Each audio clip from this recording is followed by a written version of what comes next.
안녕하세요. 은퇴살이 40년 해법 찾기를 고민하는 고갈TV 이종범입니다. 혹시 65세 이후에 5명 중 1명은 본인의 의지와 상관없이 독거노인으로 살게 된다는 사실을 알고 계십니까?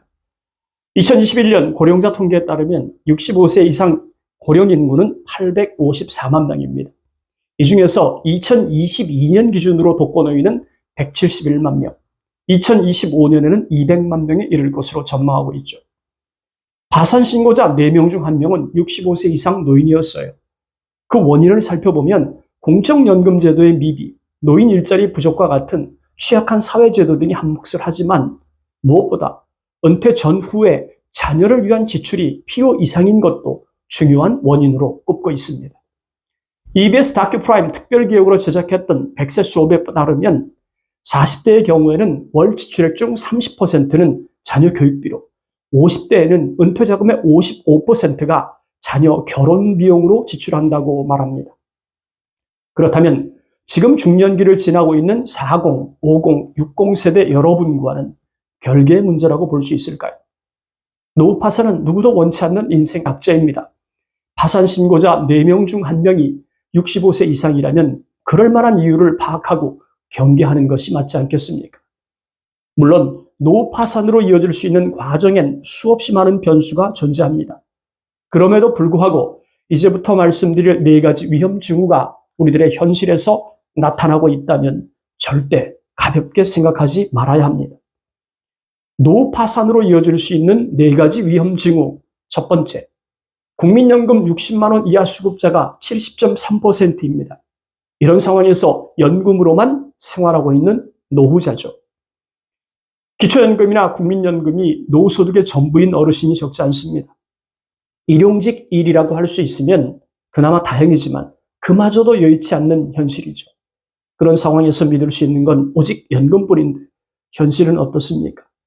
2023년 9월 말 기준으로 국민연금 통계에 따르면 국민연금 중 장애연금과 유족연금을 제외한 순수한 노령연금을 수급하는 사람의 수는 544만 753명입니다. 이 가운데서 수급액이 20만 원 미만인 경우가 11.9%인 64만 6천 명, 20만 원에서 40만 원 미만인 경우가 38%에 해당하는 207만 명, 그리고 40만 원에서 60만 원에 해당하는 연금 수급자는 20.4%인 111만 명으로 집계가 되었어요. 그렇다면 2023년 9월 현재 연금 수급자 544만 753명 중에서 70.3%에 해당하는 382만 7천여 명이 60만 원도 안 되는 연금을 받고 있다는 것을 알 수 있습니다. 이런 상황에서 연금으로 월세 내고 의료비, 주거비, 식비를 해결할 수 있을까요? 60만 원 남짓한 국민연금과 약간의 기초연금이 소득의 전부라면 노후 파산이 멀리 있는 현실이라고 단언할 수 있을까요? 노후 파산으로 이어질 수 있는 4가지 위험 징후. 둘째, 노후 의료비 대책을 고민하지 않고 노후를 맞이하는 것입니다. 세계적인 작가 베르나르 베르베르 잘 아시죠? 사회적 현상을 아주 통렬하게 때론 해학적으로 비판하는 글을 많이 썼는데요.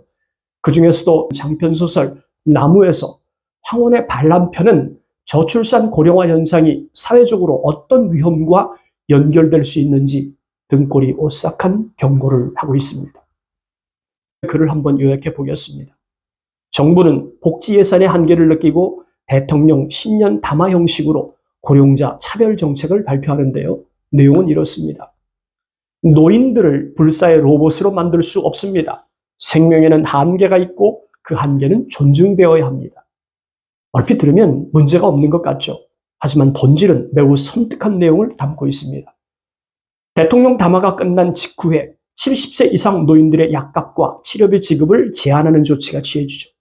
그리고 75세부터는 소염제, 80세부터는 치과치료, 85세부터는 위장치료, 그리고 90세부터는 진통제에 대해서 환급 제한 조치가 잇따릅니다. 그리고 100세 이상 노인들은 그동안 무료로 받았던 의료 서비스를 일체 중단시켰죠. 이런 분위기에 편승했던 정치인들은 말할 것도 없고 광고 제작자들까지 나서서 반노인 캠페인을 벌이는 일이 벌어지는데요. 개 먹이로 쓰는 사료 광고에서 노인들을 비아냥거리는 장면이 좋은 예입니다. 노인과 개가 함께 등장하는 광고에서 노인이 개 밥그릇에 담긴 먹이를 훔치려고 하자 개가 송곳니를 드러내며 으르렁거리는 장면을 보여주면서 이런 자막을 내보냅니다. 블리키, 바로 당신의 할아버지가 꿈꾸는 먹이입니다.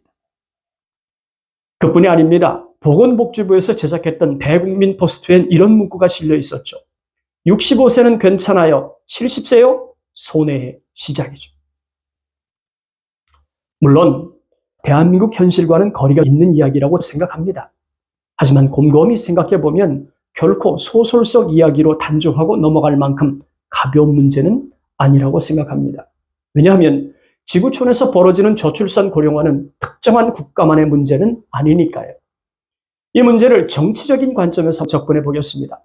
평균 수명이 증가할수록 투표권을 가진 노인은 증가합니다. 선거철만 되면 투표 인수가 많은 연령층을 타겟으로 선거 공약들이 쏟아지게 마련이죠. 우리나라도 예외는 아닙니다. 실행 여부와는 관계없이 선거가 거듭될수록 노인에 대한 복지 공약이 축소되는 법은 없어요. 오히려 그 반대죠. 투표권은 정치인들에겐 더없이 중요한 현실의 문제니까요. 저출산 고령화가 고착화된 상황에서 벌어지는 각종 공약은 다음 세대에겐 엄청난 부담을 안길 수 있죠. 결국은 국민의 세금으로 충당해야 합니다. 물론 세금이 늘어도 전 세대를 아우를 수 있는 공정한 정책이 시행이 된다면 문제라고 할 수 없겠죠.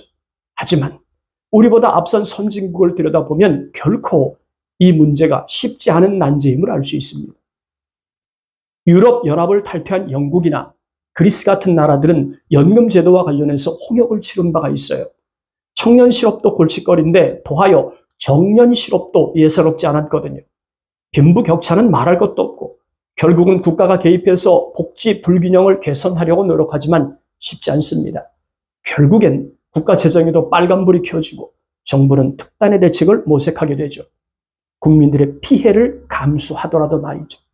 황혼의 반란에 그려진 이야기가 결코 소설 속 이야기로만 존재할 수 없는 이유입니다.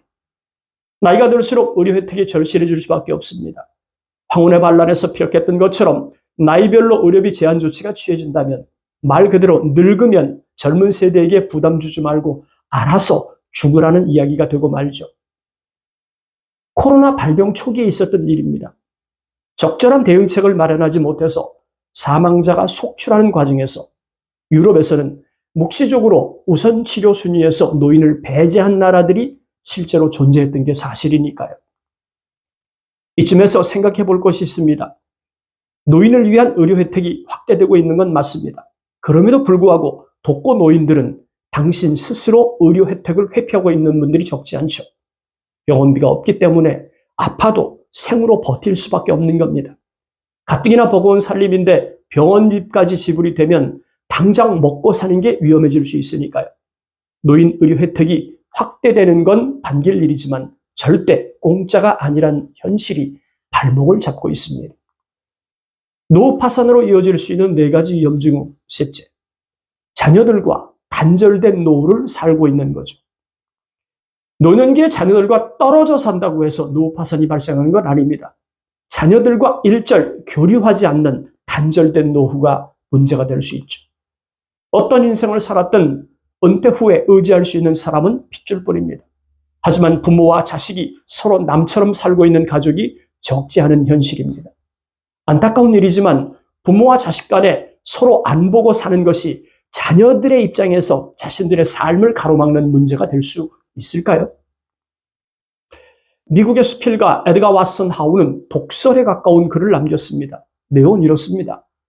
노인들에 대해서 우리는 겉으로 그들을 받들어 모시는 신용을 하지만 사실은 그들이 늙어서 힘없는 개처럼 뒤뚱거리며 우리에게 곤욕을 주지 않게 어디론가 가서 죽은 다음 스스로가 땅에 매장할 수 있기를 은근히 바라고 있는 것이다. 돈도 없고 힘도 없는 부모 입장에서 자녀들과 단절된 노후는 막다른 길목에 갇힌 것과 다르지 않습니다. 자기 힘으로는 빠져나올 수 없는 깊은 수렁에 빠졌다고 할까요? 하지만 자식들이 외면한 부모라고 해서 국가까지 외면할 수는 없겠죠. 국가 차원에서 제도적 보완책을 만들고 지원하지만 그것도 한계는 분명합니다. 노인복지 예산을 아무리 늘려도 무지막지하게 증가하는 고령자들을 제대로 케어하는 건 불가능하니까요. 그렇다면 자녀들과 단절된 노후는 노후 파산과 관련해서 매우 위험한 변수라고 할 수 있겠죠. 노후 파산으로 이어질 수 있는 4가지 위험 징후. 두 번째, 이유가 어떠하든 은퇴 이후에 홀로 사는 노후입니다. 물론 혼자 산다고 해서 노후 파산으로 이어질 수 있는 것은 아닙니다. 세상과 통하는 돈이 넉넉하다면 노후 파산은 다른 사람의 이야기일 수 있겠죠. 하지만 대부분의 은퇴자들은 돈이 부족한 현실입니다. 뿐만 아니라 나이가 들수록 어디가 아파야 정상일 만큼 건강 또한 과신하기 어렵죠. 어디 그뿐입니까? 은퇴 후엔 가깝게 지냈던 사람들이 점차 멀어지는 관계 번잘 현상이 나타나죠. 이처럼 돈과 건강, 관계 이상도 버거운데 자녀 교육비와 자녀 결혼 비용으로 은퇴 자금을 다 소진했다면 알량한 자산 창고엔 간신히 먹고 살 만큼의 돈만 존재할 확률이 높지 않겠습니까? 그럼 노후 파산으로 이어질 수 있는 4가지 위험 징후를 정리하겠습니다. 첫째, 연금으로만 생활하는 노후는 위험할 수 있습니다. 둘째, 의료비 대책을 세우지 않고 맞이하는 노후도 역시 위험할 수 있어요. 셋째, 자녀들과 떨어져 사는 건 문제가 될 수 없습니다. 자녀들과 단절된 노후는 정말 위험합니다. 세 번째, 이유와 어떠하든 홀로 사는 노후도 조심해야 합니다.